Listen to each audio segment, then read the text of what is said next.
ನಮಸ್ಕಾರ ಎಲ್ರಿಗೂ. ಲರ್ನರ್ ಲೈಸೆನ್ಸ್ಗೆ ಹೇಗೆ ಅಪ್ಲೈ ಮಾಡೋದು, ನಂತರ ಡ್ರೈವಿಂಗ್ ಲೈಸೆನ್ಸ್ಗೆ ಹೇಗೆ ಅಪ್ಲೈ ಮಾಡೋದು ಅಂತ ನಾನು ಕಂಪ್ಲೀಟ್ ವಿಡಿಯೋನ ಆಲ್ರೆಡಿ ಮಾಡಿದ್ದೇನೆ. ಆ ವಿಡಿಯೋದ ಲಿಂಕ್ ನಿಮಗೆ ಈ ವಿಡಿಯೋದ ಡಿಸ್ಕ್ರಿಪ್ಷನಲ್ಲಿ ಸಿಗುತ್ತೆ. ಈಗ ನೆಕ್ಸ್ಟ್ ಪ್ರೊಸೆಸ್, ಡ್ರೈವಿಂಗ್ ಲೈಸೆನ್ಸ್ಗೆ ಅಪ್ಲೈ ಮಾಡಿದ ಮೇಲೆ RTO ಆಫೀಸ್ಗೆ ಹೋಗುವಾಗ ನೀವು ಯಾವುದೆಲ್ಲ ಡಾಕ್ಯುಮೆಂಟ್ಸ್ನ ತೊಗೊಂಡು ಹೋಗಬೇಕು ಅಂತ ಈ ವಿಡಿಯೋದಲ್ಲಿ ತಿಳಿಸ್ತೇನೆ. ಅದರ ಜೊತೆಗೆ RTO ಆಫೀಸಲ್ಲಿ ಏನೆಲ್ಲ ಪ್ರೊಸೆಸ್ನ ನೀವು ಫಾಲೋ ಮಾಡಬೇಕಾಗುತ್ತೆ ಅಂತಲೂ ಹೇಳ್ತೇನೆ. ಸೊ ವಿಡಿಯೋನ ನೀವು ಸ್ಕಿಪ್ ಮಾಡದೆ ಕಂಪ್ಲೀಟಾಗಿ ಪ್ರೊಸೆಸ್ನ ನೋಡ್ಕೊಳ್ಳಿ. ಸೊ ವಿಡಿಯೋನ ಸ್ಟಾರ್ಟ್ ಮಾಡೋಣ. ಅದಕ್ಕೂ ಮುಂಚೆ ನೀವು ನಮ್ಮ ಚಾನಲ್ನ ಇದುವರೆಗೂ ಸಬ್ಸ್ಕ್ರೈಬ್ ಆಗಿಲ್ಲ ಅಂದರೆ ಸಬ್ಸ್ಕ್ರೈಬ್ ಮಾಡ್ಕೊಳ್ಳಿ. ಹಾಗೆಯೇ ನೋಟಿಫಿಕೇಷನ್ ಬಟನ್ನ ಆನ್ ಮಾಡ್ಕೊಳ್ಳಿ. ಸೊ ನಿಮಗೆ ಈ ಥರದ್ದೇ ಇಂಪಾರ್ಟೆಂಟ್ ಅಪ್ಡೇಟ್ ಸಿಗ್ತಾ ಇರುತ್ತೆ. RTO ಆಫೀಸ್ಗೆ ಹೋಗೋ ಮುಂಚೆ ಕೆಲವೊಂದು ಡಾಕ್ಯುಮೆಂಟ್ಸ್ನ ನೀವು ಪ್ರಿಂಟ್ ತಗೋಬೇಕಾಗುತ್ತೆ. ಆ ಡಾಕ್ಯುಮೆಂಟ್ಸ್ ಪ್ರಿಂಟ್ ಮಾಡೋದಕ್ಕೆ ನೀವು parivahan.gov.in ವೆಬ್ಸೈಟ್ಗೆ ಬರಬೇಕಾಗುತ್ತೆ. ನೆಕ್ಸ್ಟ್ ಪೇಜಲ್ಲಿ ನಿಮಗೆ ಒಂದು ಆಪ್ಷನ್ ಸಿಗುತ್ತೆ, ಡ್ರೈವರ್ಸ್ ಲರ್ನರ್ ಲೈಸೆನ್ಸ್ ಅಂತ. ಅದರ ಮೇಲೆ ಕ್ಲಿಕ್ ಮಾಡ್ಕೊಳ್ಳಿ. ಆವಾಗ ನ್ಯೂ ಟ್ಯಾಬ್ ಓಪನ್ ಆಗುತ್ತೆ. ಅಲ್ಲಿ ನಿಮ್ಮ ಸ್ಟೇಟ್ನ ಸೆಲೆಕ್ಟ್ ಮಾಡ್ಕೊಳ್ಳಿ. ಅಲ್ಲಿ ಕರ್ನಾಟಕ ಅಂತ ಇದೆ ನೋಡಿ ಆಪ್ಷನ್, ಅದರ ಮೇಲೆ ಕ್ಲಿಕ್ ಮಾಡಿ. ಹೋಮ್ ಪೇಜಲ್ಲಿ ಒಂದು ಪಾಪಪ್ ಬರುತ್ತೆ, ಅದನ್ನು ಕ್ಲೋಸ್ ಮಾಡ್ಕೊಳ್ಳಿ. ಅಪ್ಲಿಕೇಶನ್ ಪ್ರಿಂಟ್ ತಗೊಳ್ಳೋಕ್ಕೆ ಒಂದು ಆಪ್ಷನ್ ಇರುತ್ತೆ. ಅಲ್ಲಿ ಪ್ರಿಂಟ್ ಅಪ್ಲಿಕೇಶನ್ ಫಾರ್ಮ್ಸ್ ಅಂತ ನಿಮಗೆ ಕಾಣ್ತಿರ್ಬೋದು, ಅದರ ಮೇಲೆ ಕ್ಲಿಕ್ ಮಾಡ್ಕೋಬೋದು. ಅಥವಾ ಅದು ಸೇಮ್ ಆಪ್ಷನ್ ನಿಮಗೆ ಮೇಲ್ಗಡೆ ಮೆನ್ಯೂ ಸಿಗುತ್ತೆ. ಅಲ್ಲಿ ಅದರ್ಸ್ ಅಂತ ಇದೆ ನೋಡಿ, ಆ ಟ್ಯಾಬ್ನ ಅಲ್ಲಿ ಕ್ಲಿಕ್ ಮಾಡಿಕೊಂಡು ಕೆಳಗಡೆಯಲ್ಲಿ ನೋಡಿ ಪ್ರಿಂಟ್ ಅಪ್ಲಿಕೇಶನ್ ಫಾರ್ಮ್ಸ್ ಅಂತ ಇದೆ ನೋಡಿ ಲಾಸ್ಟಲ್ಲಿ, ಅದರ ಮೇಲೆ ಕ್ಲಿಕ್ ಮಾಡ್ಕೊಳ್ಳಿ.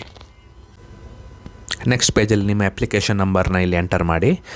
ನಂತರ ನಿಮ್ಮ ಡೇಟ್ ಆಫ್ ಬರ್ತ್ನ ಎಂಟರ್ ಮಾಡಿ. ನಂತರ ಅಲ್ಲಿ ಜನರೇಟ್ OTP ಅಂತ ಆಪ್ಷನ್ ಇದೆ, ಅದರ ಮೇಲೆ ಕ್ಲಿಕ್ ಮಾಡ್ಕೊಳ್ಳಿ. ಆವಾಗೊಂದು OTP ನಿಮ್ಮ ರಿಜಿಸ್ಟರ್ಡ್ ಮೊಬೈಲ್ ನಂಬರಿಗೆ ಬರುತ್ತೆ. ಆ OTPನ ನೀವು ಇಲ್ಲಿ ಎಂಟರ್ ಮಾಡ್ಕೊಳ್ಳಿ. ನಂತರ ಸಬ್ಮಿಟ್ ಬಟನ್ ಮೇಲೆ ಕ್ಲಿಕ್ ಮಾಡಿ. ಸೊ ಈಗ ಇಲ್ಲಿ ಕಾಣ್ತಿರೋ ಹಾಗೆ ಈ ಎಲ್ಲ ಡಾಕ್ಯುಮೆಂಟ್ಸ್ನ ನೀವು ಡೌನ್ಲೋಡ್ ಮಾಡ್ಕೋಬೇಕಾಗುತ್ತೆ. ಮೊದಲಿಗೆ ಅಪ್ಲಿಕೇಶನ್ ಫಾರ್ಮ್ನ ಡೌನ್ಲೋಡ್ ಮಾಡ್ಕೊಳ್ಳೋಣ. ಸೊ ಅದರ ಮೇಲೆ ಕ್ಲಿಕ್ ಮಾಡಿ. ಆವಾಗ ಅಪ್ಲಿಕೇಶನ್ ಫಾರ್ಮ್ ಓಪನ್ ಆಗುತ್ತೆ. ನಿಮ್ಮ ಹತ್ರ ಪ್ರಿಂಟರ್ ಇದ್ದರೆ ನೀವು ಡೈರೆಕ್ಟಾಗಿ ಇದನ್ನು ಪ್ರಿಂಟ್ ತಗೋಬೋದು. ನಿಮ್ಮ ಹತ್ರ ಪ್ರಿಂಟರ್ ಇಲ್ಲ ಅಂದರೆ ಅಲ್ಲಿ ಡೌನ್ಲೋಡ್ ಆಪ್ಷನ್ ಇದೆ, ಅದರ ಮೇಲೆ ಕ್ಲಿಕ್ ಮಾಡಿ. ಆವಾಗ ಡೌನ್ಲೋಡ್ ಆಗುತ್ತೆ. ನಂತರ ನಿಮ್ಮ ಹತ್ತಿರದ ನೀವು ಸೈಬರ್ ಸೆಂಟರಲ್ಲಿ ಅದನ್ನು ಪ್ರಿಂಟ್ ತಗೋಬೋದು. ಪ್ರಿಂಟ್ ತಗೊಂಡ್ಮೇಲೆ ನಿಮ್ಮ ಪಾಸ್ಪೋರ್ಟ್ ಸೈಜ್ ಒಂದು ಫೋಟೋನ ನೀವು ಇಲ್ಲಿ ಈ ಜಾಗದಲ್ಲಿ ಅಂಟಿಸಬೇಕಾಗುತ್ತೆ. ಕೆಳಗಡೆ ಸ್ಕ್ರೋಲ್ ಮಾಡಿ ನಿಮ್ಮ ಎಲ್ಲ ಡೀಟೇಲ್ಸ್ನ ನೀವು ಚೆಕ್ ಮಾಡ್ಕೋಬೋದು. ನೀವು ಯಾವ ವೆಹಿಕಲ್ಗೆ ನೀವು DLಗೆ ಅಪ್ಲೈ ಮಾಡಿದ್ದೀರಿ ಅಂತ ನೋಡ್ಕೋಬೋದು. ಈಗ ಸೆಕೆಂಡ್ ಡಾಕ್ಯುಮೆಂಟ್ನ ನಾವು ಪ್ರಿಂಟ್ ತಗೊಳ್ಳೋಣ. ಅಲ್ಲಿ ಪ್ರಿಂಟ್ ಫಾರ್ಮ್ 1 ಅಂತ ಇದೆ ನೋಡಿ, ಅದರ ಮೇಲೆ ಕ್ಲಿಕ್ ಮಾಡಿ. ಇದು ಫಾರ್ಮ್ 1 ಅಂದರೆ ಫಿಸಿಕಲ್ ಫಿಟ್ನೆಸ್ ಡಿಕ್ಲರೇಷನ್ ಫಾರ್ಮ್ ಆಗಿರುತ್ತೆ. ಇದನ್ನು ನೀವು ಡೈರೆಕ್ಟಾಗಿ ಪ್ರಿಂಟ್ ತಗೋಬೋದು ಅಥವಾ ಡೌನ್ಲೋಡ್ ಮಾಡಿ ಇಟ್ಕೋಬೋದು. ಈ ಫಾರ್ಮ್ ಏನು ಅಂದರೆ ನಿಮಗೆ ಡ್ರೈವಿಂಗ್ ಮಾಡೋಕ್ಕೆ ಯಾವುದೇ ಫಿಸಿಕಲ್ ಆಗಿ ನಿಮಗೆ ಯಾವುದೇ ಪ್ರಾಬ್ಲಮ್ ಇಲ್ಲ ಅಂತ ಇದು ಡಿಕ್ಲೇರ್ ಮಾಡುತ್ತೆ. ಇದರಲ್ಲಿ ನಿಮಗೆ ಏನೋ ಫಿಲ್ ಮಾಡೋ ಅವಶ್ಯಕತೆ ಇಲ್ಲ, ಜಸ್ಟ್ ನೀವು ಪ್ರಿಂಟ್ ತೊಗೊಂಡು ಇಟ್ಕೊಂಡಿರಿ. ಒಂದು ವೇಳೆ ನಿಮ್ಮ ಏಜ್ 40 ವರ್ಷಕ್ಕಿಂತ ಜಾಸ್ತಿ ಇದ್ದರೆ ಅಲ್ಲಿ ಫಾರ್ಮ್ ಏನ ನೀವು ಪ್ರಿಂಟ್ ತಗೋಬೇಕಾಗುತ್ತೆ. ಪ್ರಿಂಟ್ ತಗೊಂಡು ಒಬ್ಬರು ಸರ್ಟಿಫೈಡ್ ಡಾಕ್ಟರಿಂದ ಆ ಫಾರ್ಮ್ ಮೇಲೆ ನೀವು ಸಿಗ್ನೇಚರ್ ಮತ್ತು ಸ್ಟ್ಯಾಂಪ್ನ ಹಾಕಿಸ್ಕೋಬೇಕಾಗುತ್ತೆ. ಆದರೆ ನಾನು ಈ ಆಪ್ಷನ್ ಮೇಲೆ ಕ್ಲಿಕ್ ಮಾಡಿದರೆ ಇದು ಪ್ರಿಂಟ್ ಆಗಲ್ಲ, ಯಾಕಂದರೆ ನನ್ನ ಕೇಸಲ್ಲಿ ಇದು ಅಪ್ಲಿಕೇಬಲ್ ಆಗಲ್ಲ. ನಿಮ್ಮ ಏಜ್ 40 ವರ್ಷಕ್ಕಿಂತ ಜಾಸ್ತಿ ಏನಾದರೂ ಇದ್ದರೆ ಈ ಡಾಕ್ಯುಮೆಂಟ್ನ ನೀವು ಪ್ರಿಂಟ್ ತಗೋಬೇಕಾಗುತ್ತೆ. ಅದರ ನಂತರ ನೀವು ಅಕ್ನಾಲೆಜ್ಮೆಂಟ್ ಸ್ಲಿಪ್ನ ನೀವು ಪ್ರಿಂಟ್ ತಗೋಬೇಕಾಗುತ್ತೆ. ಸೊ ಅದರ ಮೇಲೆ ಕ್ಲಿಕ್ ಮಾಡ್ಕೊಳ್ಳಿ. ಓಕೆ ಬಟನ್ ಮೇಲೆ ಕ್ಲಿಕ್ ಮಾಡಿ. ಆವಾಗ ನಿಮ್ಮ ಮುಂದೆ ಈ ಪೇಜ್ ಓಪನ್ ಆಗುತ್ತೆ. ಅಲ್ಲಿ ರೈಟ್ ಸೈಡಲ್ಲಿ ಪ್ರಿಂಟ್ ಅಕ್ನಾಲೆಜ್ಮೆಂಟ್ ಅಂತ ಇದೆ ನೋಡಿ, ಅದರ ಮೇಲೆ ಕ್ಲಿಕ್ ಮಾಡಿ. ಆವಾಗ ಈ ಥರ ನಿಮಗೆ ಅಕ್ನಾಲೆಜ್ಮೆಂಟ್ ಸ್ಲಿಪ್ ಸಿಗುತ್ತೆ. ಇದನ್ನು ನೀವು ಡೈರೆಕ್ಟಾಗಿ ಪ್ರಿಂಟ್ ತಗೋಬೋದು ಅಥವಾ ನೀವು ಇಲ್ಲಿ PDF ಫಾರ್ಮ್ಯಾಟಲ್ಲಿ ಸೇವ್ ಮಾಡ್ಕೋಬೋದು. ಅದರ ನಂತರ ನೀವು ಅಪಾಯಿಂಟ್ಮೆಂಟ್ ಸ್ಲಿಪ್ನ ನೀವು ಪ್ರಿಂಟ್ ತಗೋಬೇಕಾಗುತ್ತೆ. ನೀವು RTO ಆಫೀಸ್ಗೆ ಹೋಗಲಿಕ್ಕೆ ಅಂತ ನೀವು ಅಪಾಯಿಂಟ್ಮೆಂಟ್ ತೊಗೊಂಡಿರ್ತೀರ ಅಲ್ವಾ, ಆ ಸ್ಲಿಪ್ನ ನೀವು ಇಲ್ಲಿ ಡೌನ್ಲೋಡ್ ಮಾಡ್ಕೋಬೋದು. ಅದರ ಮೇಲೆ ಕ್ಲಿಕ್ ಮಾಡಿ. ಯಾವ ಟೈಮಲ್ಲಿ ನೀವು RTO ಆಫೀಸ್ನ ನೀವು ವಿಸಿಟ್ ಮಾಡಬೇಕು ಅಂತ ಇಲ್ಲಿ ಡೇಟ್ ಮತ್ತು ಟೈಮ್ ಮೆನ್ಷನ್ ಆಗಿರುತ್ತೆ. ಅದನ್ನು ನೀವು ಒಂದು ಸಲ ಚೆಕ್ ಮಾಡ್ಕೊಳ್ಳಿ. ನಂತರ ಇಲ್ಲಿ ಕೆಳಗಡೆ ಪ್ರಿಂಟ್ ಆಪ್ಷನ್ ಮೇಲೆ ಕ್ಲಿಕ್ ಮಾಡಿ. ಇದು ನಿಮ್ಮ ಅಪಾಯಿಂಟ್ಮೆಂಟ್ ಸ್ಲಿಪ್ ಆಗಿರುತ್ತೆ. ಇದನ್ನು ನೀವು ಡೈರೆಕ್ಟಾಗಿ ಪ್ರಿಂಟ್ ತಗೋಬೋದು ಅಥವಾ ಸೇವ್ ಮಾಡ್ಕೋಬೋದು. ನೆಕ್ಸ್ಟ್ ನೀವು ಪೇಮೆಂಟ್ ರಿಸಿಪ್ಟ್ನ ಪ್ರಿಂಟ್ ತಗೋಬೇಕು. ನೀವು ಆನ್ಲೈನಲ್ಲಿ ಪೇ ಮಾಡಿರ್ತೀರಲ್ವ, ಆ ರಿಸಿಪ್ಟ್ನ ನೀವು ಪ್ರಿಂಟ್ ತಗೋಬೇಕು. ಸೊ ಈ ಆಪ್ಷನ್ ಮೇಲೆ ಕ್ಲಿಕ್ ಮಾಡಿ. ನಿಮ್ಮ ಮುಂದೆ ಈ ಥರ ಏನಾದರೂ ಎರರ್ ಬಂದರೆ ನಿಮಗೆ ಇನ್ನೊಂದು ರೀತಿಯಲ್ಲಿ ಹೇಳ್ಕೊಡ್ತೇನೆ ಯಾವ ಥರ ಪ್ರಿಂಟ್ ತಗೋಬೋದು ಅಂತ. ಇನ್ನೊಂದು ರೀತಿಯಲ್ಲಿ ನೀವು ಪ್ರಿಂಟ್ ತಗೋಬೇಕು ಅಂದರೆ ನೀವು ಪರಿವಾಹನ್ ವೆಬ್ಸೈಟ್ನ ಹೋಮ್ ಪೇಜಿಗೆ ಬರಬೇಕಾಗುತ್ತೆ. ಇಲ್ಲಿ ಕೆಳಗಡೆ ಅಲ್ಲಿ ಚೆಕ್ ಪೇಮೆಂಟ್ ಸ್ಟೇಟಸ್ ಅಂತ ಇದೆ ನೋಡಿ ಆಪ್ಷನ್, ಅದರ ಮೇಲೆ ಕ್ಲಿಕ್ ಮಾಡಿ. ಇಲ್ಲಿ ನಿಮ್ಮ ಅಪ್ಲಿಕೇಶನ್ ನಂಬರ್ನ ಎಂಟರ್ ಮಾಡಿ. ಅದರ ಕೆಳಗಡೆ ಡೇಟ್ ಆಫ್ ಬರ್ತ್ನ ಎಂಟರ್ ಮಾಡಿ.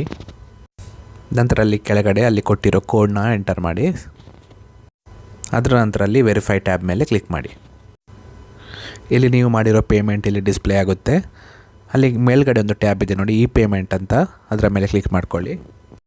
ನಂತರ ಅಲ್ಲಿ ಕೆಳಗಡೆ ಪ್ರಿಂಟ್ ರಿಸಿಪ್ಟ್ ಅಂತ ಇದೆ, ಅದರ ಮೇಲೆ ಕ್ಲಿಕ್ ಮಾಡಿ. ಇಲ್ಲಿ ನಿಮ್ಮ ಅಪ್ಲಿಕೇಶನ್ ನಂಬರ್ ಫಿಲ್ ಮಾಡಿ, ನಂತರ ಅಲ್ಲಿ ಕೆಳಗಡೆ ಡೇಟ್ ಆಫ್ ಬರ್ತ್ನ ಫಿಲ್ ಮಾಡಿ, ನಂತರ ಅಲ್ಲಿ ಕೆಳಗಡೆ ಕ್ಯಾಪ್ಚಾ ಕೋಡ್ ಇದೆ, ಅದನ್ನು ಎಂಟರ್ ಮಾಡಿ. ನೆಕ್ಸ್ಟ್ ಅಲ್ಲಿ ಕೆಳಗಡೆ ಗೆಟ್ ಡೀಟೇಲ್ಸ್ ಆಪ್ಷನ್ ಮೇಲೆ ಕ್ಲಿಕ್ ಮಾಡಿ. ಆವಾಗ ನಿಮ್ಮ ಮುಂದೆ ಈ ಥರ ಡೀಟೇಲ್ಸ್ ಬರುತ್ತೆ. ಅಲ್ಲಿ ಲೆಫ್ಟ್ ಸೈಡಲ್ಲಿ ಒಂದು ಆಪ್ಷನ್ ಇದೆ, ಅದನ್ನು ಸೆಲೆಕ್ಟ್ ಮಾಡ್ಕೊಳ್ಳಿ. ಇಲ್ಲಿ ನಿಮ್ಮ ಕ್ಯಾಪ್ಚಾ ಕೋಡ್ನ ಎಂಟರ್ ಮಾಡ್ಕೊಳ್ಳಿ. ನಂತರ ಅಲ್ಲಿ ಪ್ರಿಂಟ್ ರಿಸಿಪ್ಟ್ ಟ್ಯಾಬ್ ಮೇಲೆ ಕ್ಲಿಕ್ ಮಾಡಿ.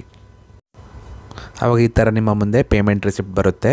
ನೀವು ಇದನ್ನು ಡೈರೆಕ್ಟಾಗಿ ಇಲ್ಲಿ ಪ್ರಿಂಟ್ ತೊಗೋಬೋದು ಅಥವಾ ಸೇವ್ ಮಾಡ್ಕೊಂಡು ಇಟ್ಕೋಬೋದು. ಈ ಎಲ್ಲ ಡಾಕ್ಯುಮೆಂಟ್ಸ್ ಜೊತೆಗೆ ನಿಮ್ಮ ಪ್ಯಾನ್ ಕಾರ್ಡ್ ಮತ್ತು ನಿಮ್ಮ ಆಧಾರ್ ಕಾರ್ಡ್ನ ಕಾಪಿನೂ ಮಾಡಿಸ್ಬೇಕಾಗುತ್ತೆ. ಅದ್ರ ಜೊತೆಗೆ ನಿಮ್ಮ ಒಂದು ಪಾಸ್ಪೋರ್ಟ್ ಸೈಜ್ ಫೋಟೋನೂ ಮಾಡಿಸ್ಬೇಕಾಗುತ್ತೆ. ನೀವು RTO ಆಫೀಸ್ಗೆ ಹೋಗೋ ಮುಂಚೆ ಈ ಎಲ್ಲ ಡಾಕ್ಯುಮೆಂಟ್ಸ್ನ ನೀವು ರೆಡಿ ಮಾಡಿ ಇಟ್ಕೋಬೇಕಾಗುತ್ತೆ. ಫಸ್ಟಿಗೆ ನಿಮ್ಮ ಅಪಾಯಿಂಟ್ಮೆಂಟ್ ಸ್ಲಿಪ್, ನಂತರ ನಿಮ್ಮ application form 2 declaration, payment slip, ನಿಮ್ಮ ಅಕ್ನಾಲೇಜ್ಮೆಂಟ್ ಸ್ಲಿಪ್, ಹಾಗೆಯೇ ನಿಮ್ಮ ಪ್ಯಾನ್ ಕಾರ್ಡ್, ನಿಮ್ಮ ಆಧಾರ್ ಕಾರ್ಡ್, ಒಂದು ಪಾಸ್ಪೋರ್ಟ್ ಸೈಜ್ ಫೋಟೋ. ಈ ಎಲ್ಲ ಡಾಕ್ಯುಮೆಂಟ್ಸನ್ನು ನೀವು ಪ್ರಿಂಟ್ ತೊಗೊಂಡು ಒಂದು ಫೈಲ್ ಮಾಡಿ ಇಟ್ಕೊಂಡಿರಿ. ನಂತರ ನೀವು ಯಾವ ಡೇಟ್ ಮತ್ತು ಟೈಮಲ್ಲಿ ನಿಮ್ಮ RTO ಅಪಾಯಿಂಟ್ಮೆಂಟ್ ತೊಗೊಂಡಿರ್ತೀರೋ ಆ ಡೇಟಲ್ಲಿ ನೀವು RTO ಆಫೀಸ್ಗೆ ವಿಸಿಟ್ ಮಾಡಬೇಕಾಗುತ್ತೆ.